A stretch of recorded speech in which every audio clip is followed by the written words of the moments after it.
எல்லாருக்கும் வணக்கம். இன்றைக்கி நம்ம சுறா மீன் புட்டு எப்படி செய்யுதுன்னு பார்க்கலாம். அதுக்காக நான் 2 பால் சுறா பெருசாக ஒரு 2 மீன் வாங்கிட்டேங்க. அதை நான் கட் பண்ணியே வாங்கிட்டு வந்துட்டு உங்களுக்கு நல்லா 2-3 வாஷ் பண்ணி க்ளீன் பண்ணிக்கினேன். அதுவும் அந்த தண்ணியிலேயே மஞ்சத்தூள் போட்டு க்ளீன் பண்ணேன். ஏன்னா இதோட மனம் பயங்கரமாக தூக்கும் நம்மளுக்கு. அதுக்கு இப்போ நம்ம மஞ்சத்தூள் போட்டு தண்ணி ஊற்றி நம்ம ஃபஸ்ட்டு ஒரு வேக்காட்டு ஒரு கொதி விடலாம். ஏன்னா அது மேலே இருக்க தோலை ரிமூவ் பண்ணி தான் நம்ம இந்த புட்டு செய்ய போகிறோம். ஸோ மஞ்சத்தூள் எதுக்குன்னா இந்த நான்வெஜ் ஸ்மெல்லு ஜாஸ்தி தெரியாமல் இருக்கிறதுக்காக நம்ம மஞ்சத்தூள் போட்டு வாஷ் பண்ணிக்கிறது ரொம்ப நல்லது.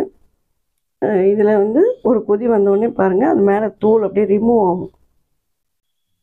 நீங்கள் எடுத்து பார்த்தாவே தெரியும். அந்த மாதிரி நீங்கள் ரிமூவ் ஆனோடனே இந்த கேஸ் ஆஃப் பண்ணிடலாம். நம்ம சும்மா ஒரே ஒரு கொதி, ரொம்பவும் போட்டு கொதிக்க விட வேண்டாம். அதை பாருங்கள், நல்லா மேலே அதையே தோல் ரிமூவ் ஆகி வருது. ஸோ இந்த ஸ்டேஜில் ஆஃப் பண்ணிவிடுங்க. அதுக்கப்புறம் நம்ம தோல் எடுத்துட்டு புட்டு பண்ணலாம். இதுக்கு தேவையானது 3 பெரிய வெங்காயம், ஒரு முழு பல் பூண்டு, கொஞ்சம் இஞ்சி, ஒரு கொஞ்சம் சின்ன சைஸ் புளி ஊற வச்சுக்கணும். இப்போ இந்த தோலை எடுக்கலாம். இது தோல் எடுக்க சொல்ல உள்ளே ஒரு எலும்பு மாதிரி இருக்குங்க. ஆக்சுவலாக இது எதுக்காக ப்ரொசீஜர்னால் சில பேர் தெரியாதவங்களுக்கு, ஃபஸ்ட் டைம் செய்கிறவங்களுக்கு இது எப்படி செய்யணுன்றக்காக சொல்லித்தரேன். உள்ளே ஒரு எலும்பு இருக்கும், அதையும் எடுத்துடணும். அதை எடுத்து நீங்கள் தனியாக வச்சு அதுக்கப்புறம் இதில் புட்டு அந்த பொடியாக நம்ம பண்ணி எடுத்துக்கலாம். உள்ளமாகவே எடுக்கலாம், தோல் அழகாகவே வரும் உங்களுக்கு. ரொம்ப நல்லா இருக்குங்க இந்த சுறா புட்டு, சூப்பராக இருக்கும். இது உள்ளே பாருங்கள், ஒரு இதுலேயும் அந்த எலும்பு இருக்குல்ல, அதை எடுத்துட்டு ஃபுல்லாக நம்ம எல்லாத்துலேயுமே வரும். அதை எடுத்து வச்சுட்டு நீங்கள் பொடியாக எடுத்து நம்ம புட்டு மாதிரி ரெடி பண்ணிக்கோங்க. எல்லாமே ரிமூவ் பண்ணிட்டேன். இப்போ இது கூட இது தனியாக ரிமூவ் பண்ணி வச்சுருக்கேன் பாருங்கள். நம்ம இப்போ மஞ்சத்தூள் கூட இது போட்டுக்கலாம். உப்பு தேவையான உப்பு போடுங்க, ரொம்ப ஜாஸ்தி போடாதுங்க. கம்மியாக இருந்தாலும் சமைக்க சொல்ல அந்த கடைசியாக பார்த்துக்கலாம். கொஞ்சம் மஞ்சத்தூள் போட்டுக்கோங்க. கூட மிளகாய்த்தூள் நான் ஒரு 2 ஸ்பூன் சேர்த்துக்கிறேன். இது எல்லாம் மொத்தமாக போட்டு மிக்ஸ் பண்ணி வச்சுக்கோங்க.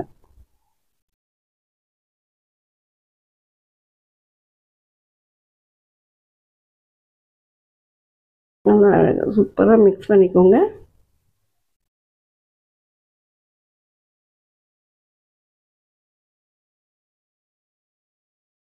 இந்த மாதிரி எல்லாமே ஒன்றா கலந்துட்டிங்கன்னா ஈவனாக இருக்கும். கொஞ்சம் அகலமான பாத்திரமாக வச்சுக்கோங்க. ரீஃபைண்ட் ஆயில் தான் வைக்கிறேன். ஏன்னா இது கொஞ்சம் எண்ணெய் நிறைய தேவைப்படுது.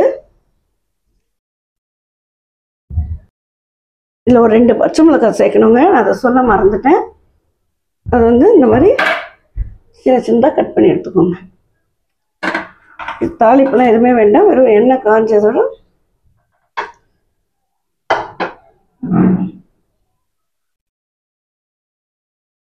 பூண்டு போட்டுக்கலாம்.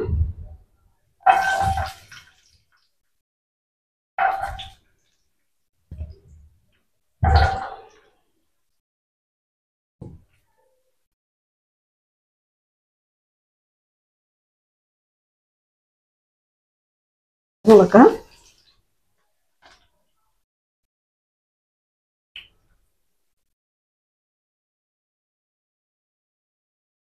கொஞ்சம் இந்த மாதிரி இஞ்சி நசுக்கி வச்சது, புளியை கொஞ்சம் கரைச்சி வச்சுக்கலாம். நம்ம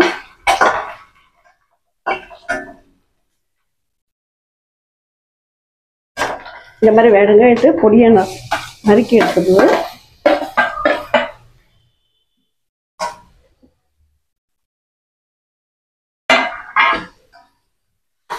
என்ன சொல்ல கொஞ்சம் நல்லா பொடியாக நறுக்கினாதான் நல்லாயிருக்கும்.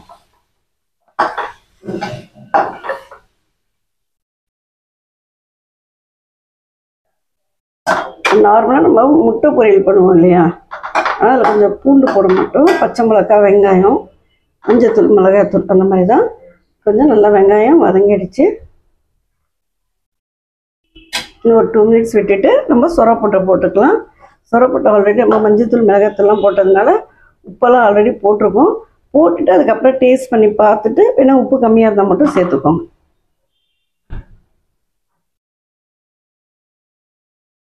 இப்போ நல்லா வெங்காயம் வதங்கினதுக்கப்புறம்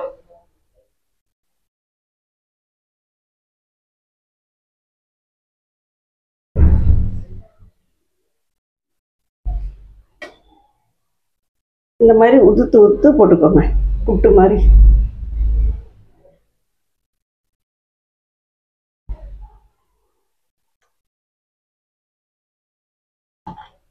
சூப்பராக இருக்குங்க கீரை குழம்புக்கு, சாம்பாருக்கு. ஆனால் இன்றைக்கி நான் மீன் குழம்பு, சொரா புட்டு, நீர மீன் வறுவல் அதை நான் செய்கிறேன். மீன் குழம்பு உங்களுக்கு தனியாக ஒரு வீடியோ போடுறேன். நெத்திலி மீனும்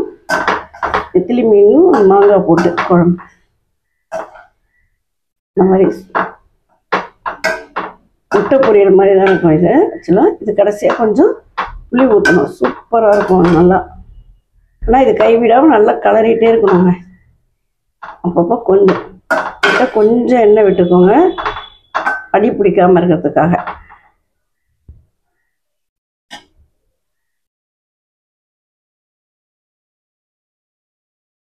கொஞ்சமாக எண்ணெய் விட்டுக்கோங்க.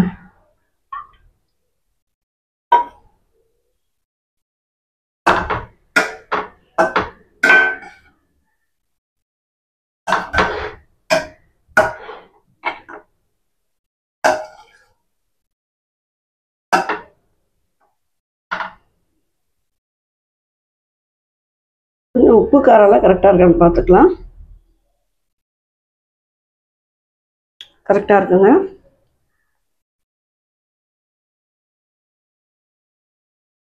கொஞ்சம் கடாயில் எண்ணெய் மட்டும் கொஞ்சம் விட்டுருக்குங்க. ஏன்னா கைவிடாமல் கிளறிட்டே இருந்தீங்கன்னா தான் அடி பிடிக்காமல் வரும்.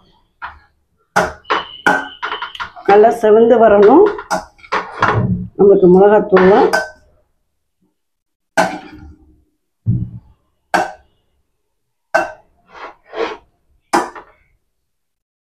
கொஞ்சம் மிளகாத்தூள் கொஞ்சம் செவந்து வந்திருக்கு பாருங்க. அப்போ நம்ம புளி வச்சிருந்தோன்னே கொஞ்சம் புளி தண்ணி ஊற்றிக்கோங்க. ஏன்னா நான்வெஜ்ஜுக்கெலாம் கொஞ்சம் புளி விட்டால் தாங்க நல்லாயிருக்கும், சூப்பராக இருக்கும்.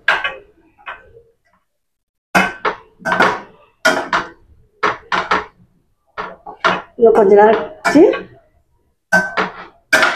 இறக்கிடலாம். இன்னும் கொஞ்சம் நல்லா செவந்து வரட்டும். ரொம்ப ஈஸியானா இது கைவிட்டாமல் கொஞ்சம் கலரிட்டே இருந்தீங்கன்னா ரொம்ப நல்லா இருக்குங்க இது டேஸ்ட்டாக. பாருங்க நல்லா இந்த மாதிரி நல்லா அடி பிடிக்கிற மாதிரி வந்து கலரி விடுங்க. அப்போ தான் நல்லாயிருக்கும் இந்த சொரா புட்டு. அதான் முடிஞ்சிடுச்சு. இது கூட கொஞ்சம் கொத்தமல்லி தூளை போட்டுட்டு ஒரு கலரி எடுத்துக்க வேண்டியதான். சூப்பராக இருக்குது. டேஸ்ட் பண்ணி பார்த்துட்டு ரொம்ப நல்லாயிருக்கு. எல்லோரும் செஞ்சு பார்த்துட்டு எப்படி இருக்குன்னு சொல்லுங்கள். எல்லோரும் லைக் பண்ணுங்கள், ஷேர் பண்ணுங்கள், கமெண்ட் பண்ணுங்கள். இதோடு அடுத்த வீடியோ சந்திக்கலாம். நன்றி, வணக்கம்.